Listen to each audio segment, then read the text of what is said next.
Hi friends, welcome back to Healing Cottage Homestead. Welcome to my kitchen. I'm so happy to have you with me today. My name is Kim, and if you are new here, welcome. And if you are a returning visitor, thank you for coming back.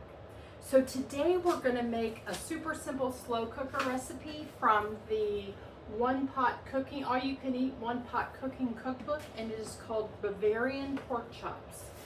And the first thing we're going to do is cut up our pork chops. I have a pork loin, and we're just going to cut that into pork chops.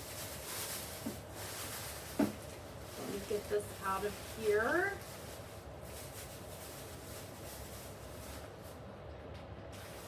I'll leave it on the plastic so that I don't make a huge mess. And I'm going to go ahead and get my slow cooker ready so that I can put the pork chops in it.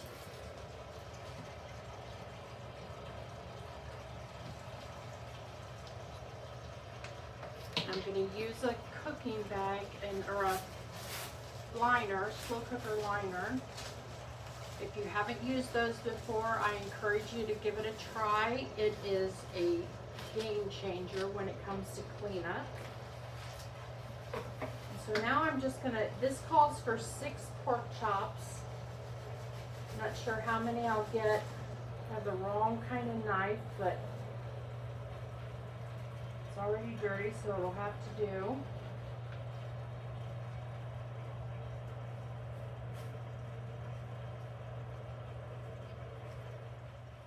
Okay, so I cut up 4 pork chops, and now we're going to actually put together the rest of our ingredients.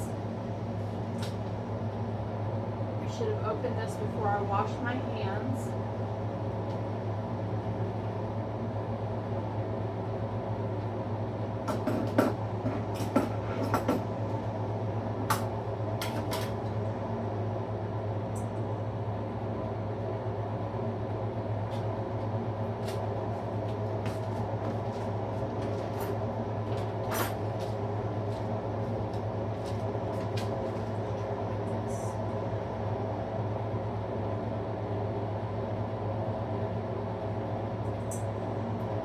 There we go.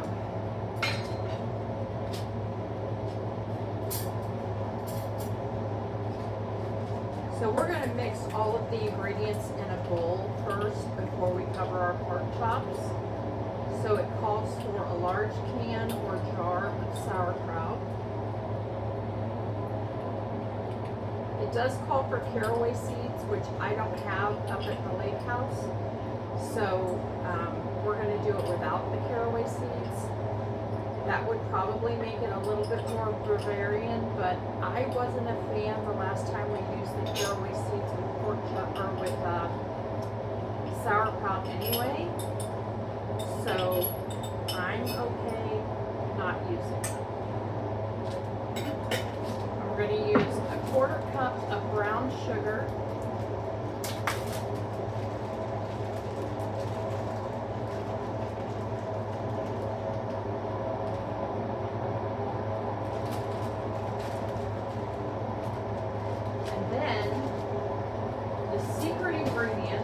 Recipe seems to be a packet of Lipton soup, onion soup mix. Add that in, and we're going to mix it all up.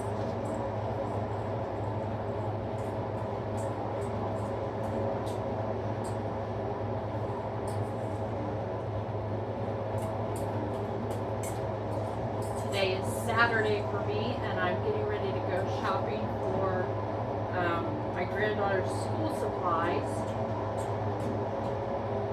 Went shopping for the other grandkids last week, and my partner's grandkids, and now this week, or today, we're going to go shopping for my oldest granddaughter.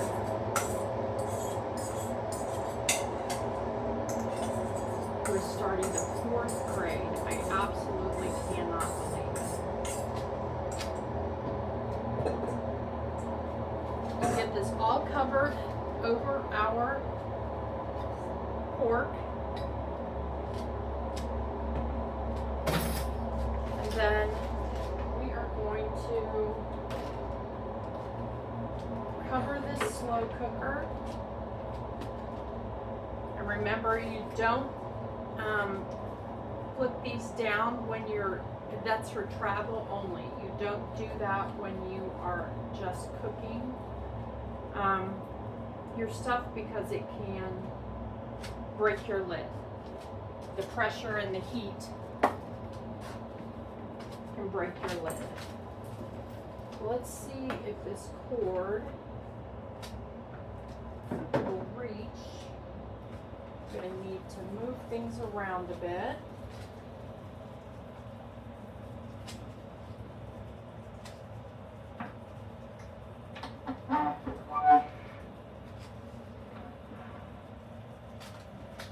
Reach perfectly.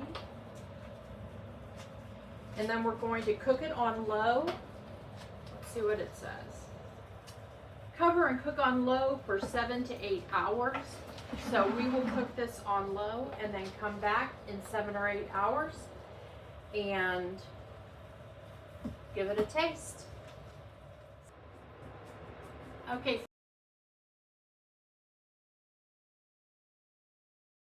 Friends, I just got home and the house smells wonderful. This is what it looks like. The pork is very tender. And we're going to give it a taste. It's very, very hot.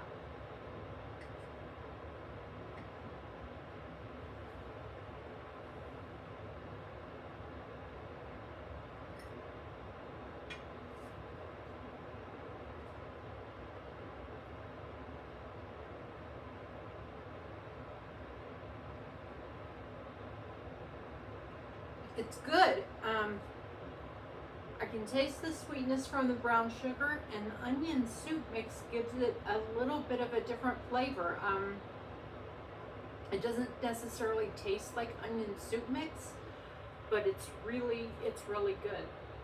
And the pork is fall apart tender. It actually could use a little bit more moisture, so there is a lot of moisture in the crock pot, so I'll add some of that to my pork. But this is very good, and I probably will have it with mashed potatoes. I have some of those Bob Evans mashed potatoes. Actually, I made sloppy potatoes last night. I might have it with that. Very, very good, and just a nice change to regular sauerkraut. It doesn't have a strong sauerkraut taste, and I think that's because of the onion soup mix. But it's very good. Today, if I didn't tell you, today is National Thrift Store Day, so I just had a blast today going to thrift stores that had 50 and 40% off. It was wonderful. So I had great fun with that. I hope you had a good day as well. Let me give you the nutrition information about this recipe.